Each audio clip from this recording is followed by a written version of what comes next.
జై శ్రీరామ్.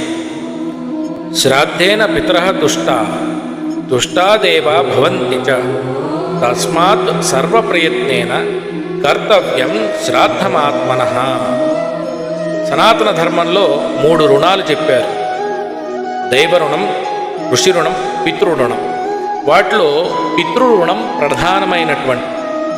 గరుడ పురాణం ఏం చెబుతుందంటే, పితృదేవతలను సంతృప్తి పరచకపోతే దేవతల పూజ చేసి కూడా ప్రయోజనం లేదు.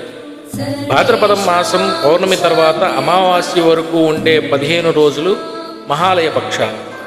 ఈ కాలంలో పితృదేవతలు భూలోకానికి సమీపించి తమ వంశస్థుల నుంచి శ్రాద్ధ తర్పణాలను, పిండ ప్రదానాల్ని స్వీకరిస్తారు. వాయుపురాణం ప్రకారం వాయువు లేని శరీరం నిశ్చలమైనట్టే పితృదేవత ఆశీర్వాదం లేనటువంటి వంశం నిర్జీవమవుతుంది.